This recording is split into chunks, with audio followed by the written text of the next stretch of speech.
हाँ बेटा जान देना। देखो बेटा एक क्वेश्चन और करवा देते हैं आज, ये 2 पॉइंट को खत्म कर देते हैं आज।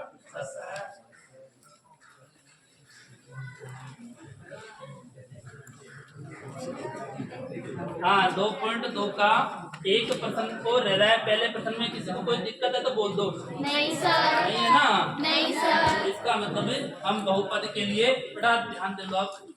10 मिनट और बात है, 10 मिनट अपनी क्लास होगी, तो कल का ध्यान रखिएगा। 9:30 बजे मतलब 99.99% आने का प्रयास, ठीक है ना? बाकी उसमें लेट हो जाते तो गर्मी पड़ती है और प्रॉब्लम हो सकती है, गाड़ी का टायर पंचर हो सकता है ना, क्या नहीं समझ है ना? इसका मतलब है आपको जल्दी गुरुजी से छोड़ने से पहले वक्त खराब नहीं। तो देखो इसका दूसरा प्रश्न देखो आप। दूसरा क्वेश्चन है तुम्हारे सामने।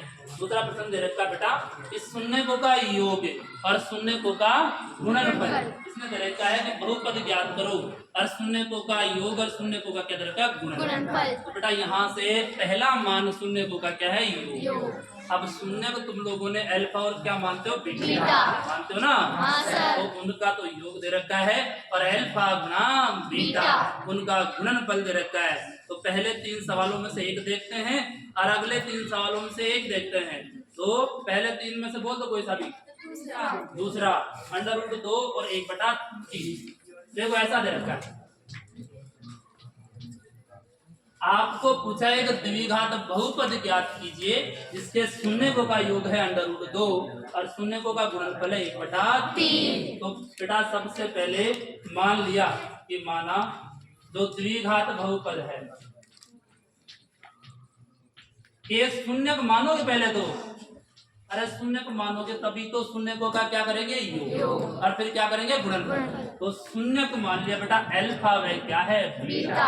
अल्फा व बीटा है। तो बेटा एक को दे रखा है शून्य को का योग और एक दे रखा है शून्य को का गुणनफल। बेटा इन दोनों का योग कर दे, इन दोनों का योग कर दे अल्फा प्लस बीटा और बराबर आप यहाँ से बताइए कि शून्य को का योग दे रखा है √2 दे रखा है, √2 दे रखा है शून्य को का।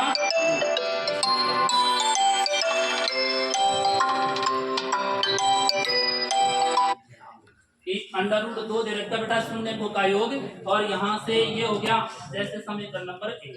फिर बेटा शून्य को का गुणनफल अल्फा गुणा बीटा और ये कितना दे रखा है? 1/3। चाहे तो आप इसे समीकरण नंबर दे दो, जिनकी जरूरत पड़ेगी अपन को। और मैंने आपको एक फॉर्मूला और लिखवाया है द्विघात बहुपद का, लिखवाया था क्या? dx बराबर x² minus alpha plus beta गुना x प्लस अल्फा बीटा। ये किस काम आएगा? इसी तो काम आएगा ऐसे कैसे। तो मैंने ये बहुपद का सूत्र लिखवाया था आपको, dx बराबर बेटा जैसे x² minus alpha plus beta और गुणा x प्लस अल्फा बीटा। ये फॉर्मूला लिखवाया था क्या? हाँ सर। एक बहुपद ज्ञात करना है तो इस सूत्र को लिखना है। इसके स्थान पर लिख सकते हो शून्य को का योग और इसके स्थान पर लिख सकते हो शून्य को का गुणनफल।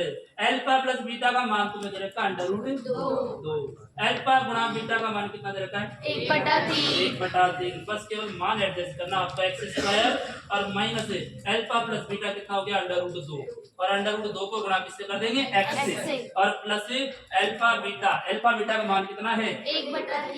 1/3 दे रखा है। ऐसे कैसे? तो बेटा यहाँ से यह आपका द्विघात बहुपद हो जाता है। द्विघात बहुपद तो हो गया, लेकिन अब तक हमने जो भी बहुपद देखा है हर में कोई राशि नहीं देखी कि हर में कोई राशि हर में मान नहीं होता है, चाहे अंश में हो जाए लेकिन हर में मान नहीं होता। हर में कितना दे रखा? 3। तो यहाँ से लघुत्तम ले ले, लघुत्तम लेके 3 को गायब कर देंगे। कैसे गायब कर देंगे? अपनी मर्जी थोड़ी चलेगी, गायब जरूर करना देगा। तो यहाँ से इसके नीचे एक मान लो, इसके नीचे भी एक मान लो। ऐसे कैसे हल कर दो? यहाँ से जैसे रख देता हूँ, एक का भाग देंगे 3 में, कितनी बार जाएगा 3 बार। 3 को गुणा किससे करोगे एक्स स्क्वायर। 3 कहाँ से आया, लघुत्तम ले लिया ना। 3 1 और 1 का लघुत्तम कितना आया 3। बेटा यहाँ से 1 का भाग 3 में 3 बार, 3 को गुणा एक्स स्क्वायर से किया तो 3x स्क्वायर, माइनस है तो क्या लगा दो माइनस। फिर से वही काम, 1 का भाग 3 में 3 बार, 3 को गुणा करो √2x से, तो 3 √2x। कोई दिक्कत है क्या? नहीं सर। प्लस है तो प्लस लगा दो। 3 का भाग दे लो 3 में, कितनी बार 1 बार। 1 को गुणा आप किससे करोगे 1 से, तो ये क्या आएगा 1। तो बताओ ये तो क्या बढ़ गया px। अब बेटा हम क्या काम करते हैं, 3 को हटाना है तो 3 इस बहुपद को आप क्या बढ़ाओगे समीकरण, समीकरण बना के वापस क्या बना सकते हो बहुपद। या आप डायरेक्ट कह सकते हो कि जो हर का मान है ना ये किस में शामिल हो जाएगा 0 में।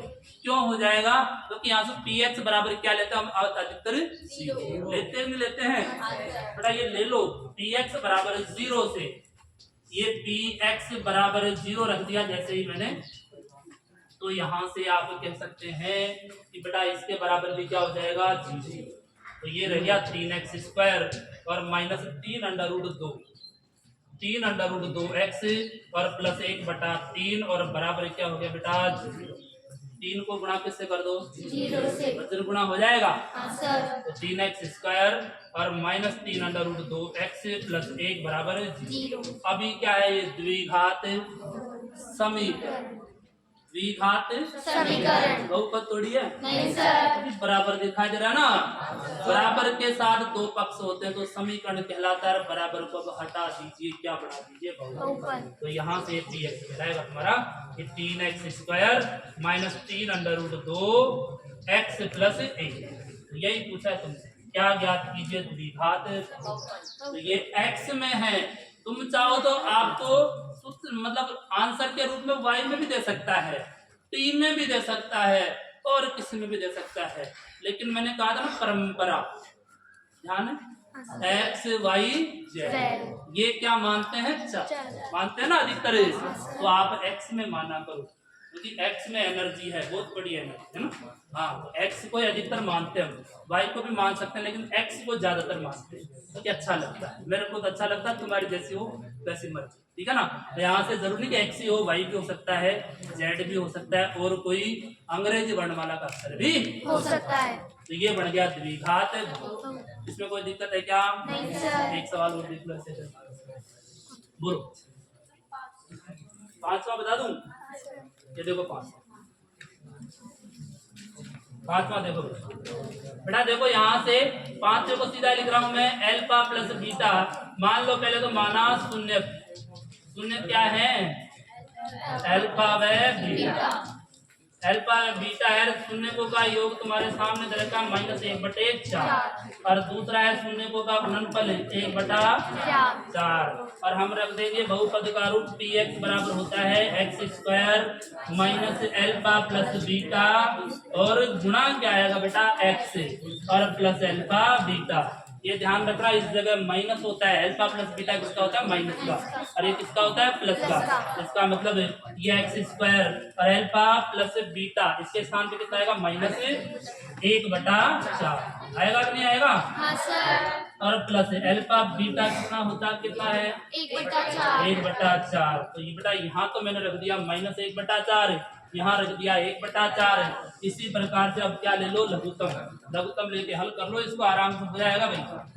देखो पहले तो इस माइनस को माइनस से गुणा करेंगे तो क्या हो जाएगा प्लस हो जाएगा प्लस। लघुत्तम कितना आया 4। तो यहाँ क्या होगा शुरुआत में 4x होगा 4x स्क्वायर और बीच में कौन सा कितना आ गया प्लस का आ गया और कितना रहेगा और लास्ट में कितना रहेगा 1 रहेगा। कितना रहेगा 1 रहेगा क्या? यहाँ 1 था, 1 का भाग 4 में 4 बार, 4 को गुणा x स्क्वायर से करेंगे 4x स्क्वायर, फिर इसका भाग देंगे 1, फिर 1 ऐसे करते इसका भाग देंगे 1 बार, 1 को गुणा 1 से करोगे तो 1। तो ये रहा px और ये रहा बहुपद, वापस क्या ले लो 0, px बराबर 0 से 0, ठीक है। इसका मतलब इसके बराबर क्या बना दीजिए 0। ये लो बेटा मैंने क्या लिख दिया 0। अब 0 लिखने के बाद यहाँ से 4 से गुणा किसको कर दो 0 को, तो 4x स्क्वायर प्लस 4x और प्लस 1 बराबर क्या रहेगा 0। अभी बहुपद नहीं है, यहाँ कोई गलती मत कर देना, इसको ऐसा ही छोड़ दे। ये अभी क्या है समीकरण, क्या है समीकरण। तो क्या बना के लिखना है बहुपद। बहुपद, तो क्या घटाना है 0 इसको किसके बराबर लिखना है, bx के बराबर। ये रहा तुम्हारा द्विघात बहुपद।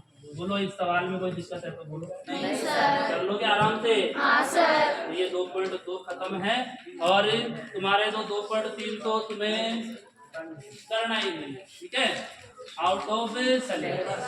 बाकी तुम्हारी मर्जी होगी तो जैसे खत्म होते भाग भी बता देंगे तुम्हें, भाग कैसे देते हैं, एक तो बहुपद का दूसरे बहुपद में भाग कैसे देते, ठीक है ना, क्योंकि आपको यहाँ से वैसे सिलेबस से तो बाहर है लेकिन बता देंगे, ऐसी कोई कमी छोड़ेंगे नहीं अपनी तरफ। और फिर 2.3 की चर्चा करेंगे अगले।